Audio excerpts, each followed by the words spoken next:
বুখারী মুসলিমের হাদিসের মধ্যে এসেছে, কিয়ামতের দিন কঠিন মুসিবতের সময় যখন সূর্য মাথার উপরে চলে আসবে, আল্লাহ পাকের আরশে আজিমের ছায়া ছাড়া কোনো ছায়া থাকবে না। 7 শ্রেণীর লোককে রব্বুল আলামিন স্পেশাল গেস্ট, স্পেশাল মেহমান হিসাবে তাদেরকে আপ্যায়ন করবেন আরশে আজিমের ছায়াতলে স্থান দিয়ে। আল্লাহর নবী বলেন, সাবাতুন ইউজিল্লুহুমুল্লাহু ফি জিল্লিহি ইয়াউমা লা জিল্লা ইল্লা জিল্লিহি, ইমামুন আদিলুন শাবুন নাশাআ ফি ইবাদাতি রাব্বিহি আযজা ওয়া জাল্লা, ওয়া রাজুলুন কলবুহু মুআল্লাকুন ফিল মাসাজিদ। 7 শ্রেণীর লোকদের কিয়ামতের দিন আল্লাহ পাক ইমানদারদের মধ্য থেকে 7 শ্রেণীর লোকদেরকে বাছাই করে তার আরশে আজিমের ছায়ার নিচে স্থান করে দিবেন। জোরে বলুন সুবহানাল্লাহ। নাম্বার 1, ইমামুন আদিলুন, ন্যায় বিচারক বাদশা, যিনি বিচার কার্য হাতে পেয়েছেন, ক্ষমতা পাওয়ার পেয়েছেন, এই ক্ষমতা পেয়ে স্বেচ্ছাচারিতা করেননি, ন্যায় বিচার প্রতিষ্ঠা করতে পেরেছেন। শাবুন নাশাআ ফি ইবাদাতিল্লাহি আযজা ওয়া জাল্লা, যৌবনকালের এই শক্তিটা রাব্বুল আলামিনের ইবাদতের মধ্যে কাটিয়েছেন। জোরে বলুন সুবহানাল্লাহ। তৃতীয় শ্রেণী তারা, রাজুলুন কলবুহু মুআল্লাকুন ফিল মাসাজিদ, ওই সকল ব্যক্তি যাদের অন্তঃকরণ মসজিদের সাথে লটকানো থাকতো। মাগরিবের আজান হয়েছে, নামাজ পড়ে এসেছি, আবার কখন এশার আজান দিবে, রব্বুল আলামিনের সাথে কথোপকথনের জন্য নামাজে হাজিরা দেব। জোরে বলুন সুবহানাল্লাহ। এই টেন্ডেন্সি, এই মানসিকতা যাদের অন্তঃকরণের মধ্যে গ্রথিত থাকবে, এই শ্রেণীর লোকরা কিয়ামতের দিন আল্লাহ রাব্বুল আলামিন তাদেরকে তার আরশ আজিমের ছায়ার নিচে স্থান দিবেন। জোরে বলুন সুবহানাল্লাহ। এই যৌবন কালটা হচ্ছে আল্লাহ তাআলার পক্ষ থেকে একটি অন্যতম নিয়ামত। কিয়ামতের দিন যৌবনকাল সম্পর্কে আল্লাহ তাআলা জিজ্ঞাসা করবেন। মুসলিম শরীফের হাদিসের মধ্যে এসেছে, আল্লাহ তাআলা রাসূল বলেছেন, লা তাজুলু কদামু ইবনি আদামা ইয়াউমাল কিয়ামাতি মিন ইনদি রাব্বিহি হাত্তা ইউসআলা আন খামসিন। কিয়ামতের ময়দানে আল্লাহ তাআলার বান্দা বান্দিরা আল্লাহ তাআলার সামনে, তার রবের সামনে 5টি প্রশ্নের উত্তর না দিয়ে সামনে এক পা আগাতে পারবে না। তার প্রথম প্রশ্ন হচ্ছে, আন উমরিহি ফিমা আফনাহু, তোমার একটা জীবন দেয়া হয়েছিল পৃথিবীতে, এই জীবনটা অত্যন্ত মূল্যবান সম্পদ, সময় এবং জীবন, সময়ের মাঝ দিয়ে জীবন অতিবাহিত হয়, এই জীবনটা কোন পথে তুমি পরিচালনা করেছো। ওয়ান শাবাবিহি ফিমা আবলাহু, যৌবন কাল দেয়া হয়েছিল, জীবন এবং যৌবন সম্পর্কে জিজ্ঞাসা করা হবে, যৌবনের শক্তি কোন পথে তুমি পরিচালিত করেছো। ওয়ান মালিহি মিন আইনা ইকতাসাবাহু ওয়া ফিমা আনফাকাহু, তাকে যে একটা, তার যে সম্পদ, এই সম্পদ সম্পর্কে জিজ্ঞাসা করা হবে, কোন পন্থায় সম্পদ উপার্জন করা হয়েছিল আর কোন পন্থায় তা ব্যয় করা হয়েছিল। সম্পদের আয় এবং ব্যয় সম্পর্কিত জিজ্ঞাসাবাদ করা হবে। অমাদা আমিলা ফিমা আলিমা, আর যা তুমি জেনেছো কোরআন থেকে, হাদিস থেকে, ওলামায়ে কেরাম থেকে, তোমার নৈতিকতাকে সমুন্নত করার জন্য এই জানা জিনিসটা তোমার বাস্তব জীবনে কতটুকু আমল করেছে। এজন্য জানার চাইতে আমল করাটাই হচ্ছে আসল জিনিস। কারণ কিয়ামতের দিন আল্লাহ রাব্বুল আলামিনের সামনে আপনার আমার আমলনামা উপস্থাপন করা হবে। আমি আমার যুবক ভাইদের উদ্দেশ্য করে বলছি, যুবকরা হচ্ছে ইসলামের সম্পদ, যুবকরা হচ্ছে পৃথিবীর সম্পদ। এই পৃথিবীতে আসার পর আল্লাহ রাব্বুল আলামিন অগণিত অসংখ্য নবী রাসূল পাঠিয়েছেন এই যুবকদেরকে বাঁচানোর জন্য জাহান্নাম থেকে। আল্লাহ তাআলা সূরাতুত তাহরীমের মধ্যে বলেছেন, ইয়া আইয়ুহাল্লাযীনা আমানু কু আনফুসাকুম ওয়া আহলিকুম নারা, হে বিশ্বাসী বান্দাগণ, তোমরা নিজেদেরকে এবং তোমাদের পরিবারকে জাহান্নামের শাস্তি থেকে বাঁচাও, রক্ষা করো। যে শাস্তি এমন ভয়াবহ শাস্তি, যে শাস্তির কবলে যখন পড়বে বাঁচার কোনো পথ নেই, সেই দিন আপনাকে আমাকে প্রত্যেকটি প্রশ্নের উত্তর দিতে হবে। যৌবনের এই নিয়ামত কোন পথে খরচ করেছি, যৌবনকালের যে নৈতিক অবক্ষয়, এটা শয়তান যুবকদেরকে, যুবতীদেরকে জাহান্নামের দিকে তারা সে পরিচালিত করে। শয়তান, আশ-শাইতানু ইয়াইদুকুমুল ফাকরা ওয়া ইয়া'মুরুকুম বিল ফাহশা। আল্লাহ তাআলা বলছেন, শয়তান মানুষকে ওয়াদা করে দারিদ্রতার দিকে ধাবিত করে আর অশ্লীলতার দিকে নিয়ে যায়। আল্লাহু ইয়াইদুকুম মাগফিরাতান মিনহু ওয়া ফাদলা।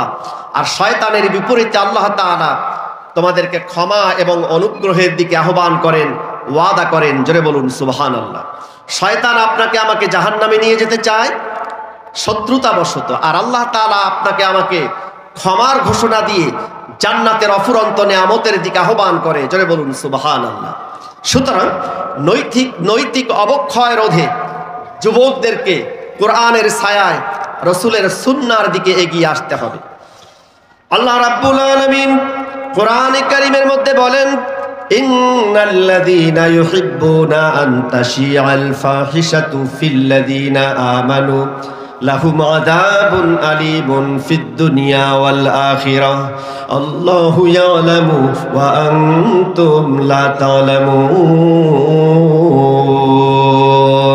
জোরে বলুন আল্লাহু আকবার। আল্লাহ রাব্বুল আলামিন বলেন, যারা ইন্নাল্লাযীনা ইউহিব্বুনা, যারা ভালোবাসে, আনতাশিআল ফাহিশাতু ফিল্লাযীনা আমানু, মুমিনদের মধ্যে অশ্লীলতার প্রসার ঘটুক। এই যে আজকে ভ্যালেন্টাইন্স ডে গেল, এই ভ্যালেন্টাইন্স ডে আমরা শুধু আনন্দ ফুর্তি এগুলো করি, কিন্তু এর ব্যাকগ্রাউন্ডের ব্যাক সাইডে যে একটা জিনিস আছে এটা আমাদের কি জানা আছে? এর ব্যাক সাইডে, এর পেছনে যে ইতিহাসটা হচ্ছে খ্রিস্টান, পৌত্তলিক, হিন্দু, এরা এক দেবতার ইবাদত করে না, বহু আল্লাহর বহু ইলাহর ইবাদত করে। এই যে কয়েকদিন আগে বিদ্যার দেবী, বিদ্যা নামক একজন দেবী তারা মনে করে, অনুরূপভাবে ভালোবাসার একটা দেবতা তাদের কাছে আছে। এই ভালোবাসার দেবতা তারা মনে করে ভ্যালেন্টাইন্স অশ্লীলতার প্রসার ঘটানোর জন্য, ইমানদার নারী পুরুষের মধ্যে তাদের দাম্পত্য কলহ বাঁধিয়ে দেওয়ার জন্য এগুলো সব শয়তানি প্ররোচনা। আল্লাহ তাআলা বলছেন, লাহুম আযাবুন আলীমুন ফিদ দুনিয়া ওয়াল আখিরাহ, তারা যেই হোক না কেন দুনিয়া এবং আখিরাতে তাদের জন্য রয়েছে যন্ত্রণাদায়ক শাস্তি। যারা এই কাজগুলো করে তারা কখনো শান্তিতে থাকে না, যাদের দ্বারা করানো হয় তারাও অশান্তিতে নিপতিত হয়। কথা ঠিক কিনা সম্মানিত? এজন্য আল্লাহ রাব্বুল আলামিন যুগে যুগে নবী রাসূল পাঠিয়েছেন, যেন এই নবী রাসূলরা মানুষদের অন্তঃকরণে জবাবদিহিতার ভয় ঢুকাতে পারে। এই দুনিয়ার জীবন শেষ জীবন নয়, কিয়ামতের ময়দানে জবাবদিহি করতে হবে। মৃত্যুর পর থেকে নিয়ে অনন্তকালীন জীবন শুরু হবে, যে জীবনের শুরু আছে শেষ নেই। এই দুনিয়ার জীবনে শান্তি, স্বস্তি, সুখ, স্বাচ্ছন্দ্য মিলে, দুঃখ কষ্ট মিলে দুনিয়ার জীবন, কিন্তু মৃত্যুর সাথে সাথে দুনিয়ার এই জীবনের মতো জীবন থাকবে না। যারা ইমানের দৌলত এবং নেক আমল সাথে করে নিয়ে যাবে, কোরআন এবং সুন্নাহ অনুসারে শান্তিপূর্ণ জীবন যাপন করে যাবে, নৈতিকতা সম্পন্ন জীবন যাপন করে যাবে, তারা ইন্তেকালের সাথে সাথে অনন্তকালীন জীবনের জন্য তারা শান্তি এবং স্বস্তির মধ্যে তারা নিপতিত হয়ে যাবে। জোরে বলুন সুবহানাল্লাহ। তাদের আর কখনো কষ্ট দুঃখ থাকবে না। পক্ষান্তরে যারা কোরআন এবং সুন্নাহকে অ্যাভয়েড করে, শান্তিপূর্ণ জীবনকে অ্যাভয়েড করে অনৈতিকতার দিকে গা ভাসিয়ে দেয়, দুনিয়াটা মস্ত বড়, খাও দাও ফুর্তি করো, এই চিন্তা চেতনা নিয়ে স্বেচ্ছাচারী জীবন যাপন করে, তারা সেই দিন মৃত্যুর পরপরই এবং কিয়ামতের দিন পাকড়াও হয়ে যাবে, যেদিন তারা সেখান থেকে বাঁচার আর কোনো উপায় পাবে না। এই ভয়, এই ফিলিংস, এই অনুভূতি জাগ্রত করার জন্য রব্বুল আলামিন যুগে যুগে ওহী নাজিল করেছেন, যে আয়াতে কারিমা আমি আপনাদের সামনে উপস্থাপন করেছি। আল্লাহ তাআলা সূরাত আলে ইমরানের মধ্যে বলেছেন, ইয়াউমা তাজিদু কুল্লু নাফসিম মা আমিলাত মিন খায়রিন মুহদারান ওয়া মা আমিলাত মিন সু। সেই দিনে প্রত্যেকটা প্রাণী, প্রতিটি মানুষ, যাদেরকে জীবন দেওয়া হয়েছে, বিশেষ করে মানুষ এবং জিনকে এই পৃথিবীতে একমাত্র আল্লাহ পাকের বান্দেগী, তার ইবাদত, তার আনুগত্য, তার দাসত্ব করার জন্য সৃষ্টি করা হয়েছে। এই মানুষ আর জিনদেরকে সেদিন জবাবদিহি করা লাগবে। সেদিন তাদের সামনে উপস্থাপন করা হবে, তারা দেখতে পাবে, তারা ফিরে পাবে কুল্লু নাফসিন মা আমিলাত, এই পৃথিবীতে যে আমল সে করেছে, অনুপরিমাণ আমল তার আমল নামা থেকে বাদ যাবে না। ফামান ইয়ামাল মিসকালা যাররাতিন খায়রান ইয়ারা, মিসকাল মানে অনুপরিমাণ ভালো কাজ সে দেখতে পাবে, সে ফিরে পাবে। অনুপরিমাণ খারাপ কাজ তার সামনে উপস্থাপন করা হবে। 3 পদ্ধতি থেকে তার বিচার করা হবে। তার 1 নাম্বার পদ্ধতি হচ্ছে প্রতিটা কাজ রেকর্ড করা হচ্ছে। এই রেকর্ডকৃত, এই সফটওয়্যার আকারে ধারণকৃত এই পাপগুলো রেকর্ড করা হচ্ছে। কিয়ামতের দিন হার্ড কপি করে বের করে দেয়া হবে। সেগুলো সে পাঠ করবে, তাকে পাঠ করতে বলা হবে। এরপরে তাকে, সে যখন অস্বীকার করবে তার জবান বন্ধ হয়ে যাবে। তার এই হাতের এই রেখাগুলো কথা বলবে, তার পা সাক্ষ্য দিবে, সাক্ষী হয়ে যাবে পা। অকালু জিলি জুলুদিহিম লিমা শাহিদতুম আলাইনা, তারা বলতে থাকবে, হে আমার চামড়া, আমার পা, আমার হাত আজ আমার বিরুদ্ধে সাক্ষী দিলা। কঠিন অবস্থায় পড়ে যাবে। সে দেখতে পাবে কুল্লু নাফসিন মা আমিলাত মিন খায়রিন মুহদারান ওয়া মা আমিলাত মিন সু, তার জীবনের সমস্ত ভালো আর খারাপগুলো যখন উপস্থাপন করা হবে, তাওয়াদ্দু লাও আন্না বাইনাহা ওয়া বাইনাহু আমাদান বাঈদা, সেই দিন সে ভালো কাজগুলো দেখে পছন্দ করবে আর খারাপ কাজগুলো দেখে সে অস্বস্তি বোধ করবে আর চিন্তা করবে এই সমস্ত কাজ থেকে যদি অনেক দূরে আমি থাকতাম। 3য় পদ্ধতির বিচার হবে, তার সামনে এভাবে ভিডিও আকারে উপস্থাপন করা হবে। সমস্ত কাজগুলো সে দেখতে পাবে। 14ই ফেব্রুয়ারি ভ্যালেন্টাইন্স ডেতে যে অবৈধ পন্থায় আমি আল্লাহ পাকের আদেশকে অ্যাভয়েড করে অশ্লীলতার দিকে যে গা ভাসিয়ে দিয়েছিলাম, যৌবনের শক্তিটাকে আমি যে অপচয় করেছিলাম, সব সে দেখতে পাবে। আফসোস করে বলতে থাকবে, মালি হাদাল কিতাবিলা ইউগাদিরু সগীরাতান ওয়ালা কাবীরাতান ইল্লা আহসাহা। আফসোস করে বলবে, কেমন আশ্চর্য কিতাব, এমন গ্রন্থ তো জীবনে কোনোদিন দেখি নাই।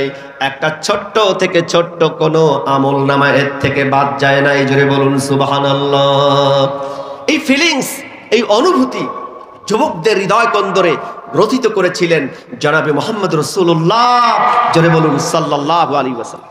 জাহালাতের নিকষ কালো আধার যখন ছিল, ঘোর অন্ধকার অমানিসার মধ্যে আল্লাহ রাব্বুল ইজ্জত ওয়াল জালাল তার প্রিয় হাবিবকে পৃথিবীতে পাঠালেন আলোকময় এই কিতাব দিয়ে, হেদায়েতের আলোক পত্রিকা মানারিল হিকমা। আল্লাহ পাকের রাসূল বলেছেন, জ্ঞানের মশাল দিয়ে আল্লাহ পাকের রাসূলকে পাঠানো হয়েছে। এই কোরআন হচ্ছে আলোকময়। এই আলো দিয়ে জাহালাতের নিকষ কালো অন্ধকার থেকে মানুষকে জান্নাতের দিকে নবী রাসূলগণ ডেকেছেন। এখন ওলামায়ে কেরাম ডাকছেন। এই কোরআনের মধ্যে আল্লাহ পাক বলেছেন, কিতাবুন আনজালনাহু ইলাইকা লিতুখরিজান নাস মিনাজ যুলুমাতি ইলান নূরি বিইذনি রাব্বিহিম ইলা সিরাতিল আজিজিল হামিদ। এমন একটি কিতাব, কিতাবুন আনজালনাহু ইলাইকা, হে নবী আমি আপনাকে এমন একটি কিতাব দিয়েছি, অবতীর্ণ করেছি আপনার প্রতি, লিতুখরিজান নাস মিনাজ যুলুমাতি ইলান নূর, যাতে করে আপনি মানুষদেরকে অন্ধকার সমূহ থেকে আলোর দিকে, জান্নাতের দিকে, সিরাতাল লাহিল আজিজিল হামিদ, পরাক্রমশালী প্রশংসনীয় সে আল্লাহ সুবহানাহু ওয়া তাআলার পথে, সিরাতে মুস্তাকিমের পথে, ভালো পথে, শালীনতার পথে, নৈতিকতার পথে, ইহকালীন শান্তি, পরকালীন জীবনে জাহান্নাম থেকে মুক্তি পেয়ে চিরস্থায়ী জান্নাতে পাওয়ার যে পথ, জান্নাত পাওয়ার পথ, সেই পথে আহ্বান করার জন্য এই কিতাব আপনাকে দিয়েছি। জোরে বলুন সুবহানাল্লাহ। মাত্র 23 বছর জীবনের, 23 বছরের জীবনে নবী করিম সাল্লাল্লাহু আলাইহি ওয়াসাল্লাম এই কিতাব দিয়ে একটি শান্তিপূর্ণ সমাজ বিনির্মাণ করেছিলেন যুবকদের দিয়ে। জোরে বলুন সুবহানাল্লাহ। ইসলাম গ্রহণে সবচেয়ে অগ্রগামী ছিলেন যারা, তারা যুবক, জীবন উৎসর্গ করেছিলেন যুবক। এবং আমার মা ও বোনেরা, আমার পূর্বে যিনি আলোচনা করেছেন রাখিন সিটি মসজিদের সম্মানিত সুযোগ্য ইমাম, চমৎকার করে সাবলীল ভাষায়, সুর ছাড়া কত চমৎকার করে নারীর মর্যাদা অধিকার সম্পর্কে তিনি আলোচনা করতেছিলেন। আমি তখন মনে মনে চিন্তা করতেছিলাম, ইসলামে সবচেয়ে অবদান বেশি আমার মা বোনদের এবং যুবক ভাইদের। জোরে বলুন সুবহানাল্লাহ। আমার বৃদ্ধ বাবাজিদের মনক্ষুণ্ণ হওয়ার কোনো কারণ নেই, কারণ তারাও একসময় যুবক ছিলেন। জান্নাতে সব যুবকদেরকে আল্লাহ পাক প্রবেশ করাবেন, কোন বৃদ্ধদেরকে জান্নাতে দেওয়া হবে না। এর অর্থ এই নয় যে বৃদ্ধরা জান্নাত থেকে মাহরুম হয়ে যাবে, বরং প্রত্যেকটা মানুষকে 30 বছর বয়সের যৌবন কাল দিয়ে আল্লাহ পাক জান্নাতে প্রবেশ করিয়ে দিবেন। জোরে বলুন সুবহানাল্লাহ। এই যৌবন কালটা আল্লাহ পাকের কাছে খুব পছন্দনীয় কাল। বুখারী মুসলিমের হাদিসের মধ্যে এসেছে, কিয়ামতের দিন কঠিন মুসিবতের সময় যখন সূর্য মাথার উপরে চলে আসবে, আল্লাহ পাকের আরশে আজিমের ছায়া ছাড়া কোনো ছায়া থাকবে না। 7 শ্রেণীর লোককে রব্বুল আলামিন স্পেশাল গেস্ট, স্পেশাল মেহমান হিসাবে তাদেরকে আপ্যায়ন করবেন আরশে আজিমের ছায়াতলে স্থান দিয়ে। আল্লাহর নবী বলেন, সাবাতুন ইউজিল্লুহুমুল্লাহু ফি জিল্লিহি ইয়াওমা লা জিল্লা ইল্লা জিল্লিহি, ইমামুন আদিলুন শাবুন নাশাআ ফি ইবাদাতি রাব্বিহি আযজা ওয়া জাল্লা, রাজুলুন কলবুহু মুআল্লাকুন ফিল মাসাজিদ। 7 শ্রেণীর লোকদের কিয়ামতের দিন আল্লাহ পাক ইমানদারদের মধ্য থেকে 7 শ্রেণীর লোকদেরকে বাছাই করে তার আরশে আজিমের ছায়ার নিচে স্থান করে দিবেন। জোরে বলুন সুবহানাল্লাহ। নাম্বার 1, ইমামুন আদিলুন, ন্যায় বিচারক বাদশা, যিনি বিচার কার্য হাতে পেয়েছেন, ক্ষমতা পাওয়ার পেয়েছেন। এই ক্ষমতা পেয়ে স্বেচ্ছাচারিতা করেননি, ন্যায় বিচার প্রতিষ্ঠা করতে পেরেছেন। শাবুন নাশাআ ফি ইবাদাতিল্লাহি আযজা ওয়া জাল্লা, যৌবনকালের এই শক্তিটা রাব্বুল আলামিনের ইবাদতের মধ্যে কাটিয়েছেন। জোরে বলুন সুবহানাল্লাহ। তৃতীয় শ্রেণী তারা, রাজুলুন কলবুহু মুআল্লাকুন ফিল মাসাজিদ, ওই সকল ব্যক্তি যাদের অন্তঃকরণ মসজিদের সাথে লটকানো থাকতো। মাগরিবের আজান হয়েছে, নামাজ পড়ে এসেছি, আবার কখন এশার আজান দিবে, রব্বুল আলামিনের সাথে কথোপকথনের জন্য নামাজে হাজিরা দেব। জোরে বলুন সুবহানাল্লাহ। এই টেন্ডেন্সি, এই মানসিকতা যাদের অন্তঃকরণের মধ্যে গ্রথিত থাকবে, এই শ্রেণীর লোকরা কিয়ামতের দিন আল্লাহ রাব্বুল আলামিন তাদেরকে তার আরশ আজিমের ছায়ার নিচে স্থান দিবেন। জোরে বলুন সুবহানাল্লাহ। রাজুলানি তাহাব্বানি ফিল্লাহ, ওই সকল ব্যক্তি যারা একে অপরকে ভালোবাসতো অশ্লীলতার জন্য নয়, পার্থিব জগতের কোনো চাহিদা পূরণের জন্য নয়, ক্ষণস্থায়ী জীবনের স্বার্থ সিদ্ধি করার জন্য নয়, স্বার্থ হাসিলের জন্য নয়, বরং রব্বুল আলামিনের সন্তুষ্টির জন্য যারা একে অপরকে ভালোবাসতো, আল্লাহ পাকের সন্তুষ্টির জন্য যারা পৃথক হয়ে যেত। অন্য আরেকটি মুসলিম শরীফের অন্য হাদিসের মধ্যে এসেছে, আল্লাহ তাআলা তাদেরকে স্পেশালি আহ্বান করবেন। ইয়াকুলুল্লাহু সুবহানাহু ওয়া তাআলা ইয়াওমাল কিয়ামা, আইনাল মুতাহাব্বুনা বিজালালি, আল-ইয়াওমা উযিল্লুহুম ফি জিল্লি ইয়াওমা লা জিল্লা ইল্লা জিল্লি। যারা একে অপরকে রব্বুল আলামিনের সন্তুষ্টির জন্য, তার সন্তুষ্টির উদ্দেশ্য নিয়ে ভালোবাসে, কিয়ামতের দিন এই শ্রেণীর ইমানদারদেরকে আল্লাহ পাক আহ্বান করবেন যে আইনাল মুতাহাব্বুনা বিজালালি, আমার জালালিয়াতের কারণে যারা একে অপরকে ভালোবাসতে, পার্থিব জগতের কোনো স্বার্থ ছিল না, এই শ্রেণীর লোক কোথায়? আয়না, কোথায় রয়েছে? আল-ইয়াওমা উযিল্লুহুম ফি জিল্লি, আজকের এই কঠিন দিনে আমি তাদেরকে আবার আরশে আজিমের ছায়ার নিচে স্থান করে দেব। জোরে বলুন সুবহানাল্লাহ। আল্লাহ পাক যেন আমাদেরকে সেই দিন তার আরশের নিচে ছায়া করে দেন। জোরে বলি আমিন।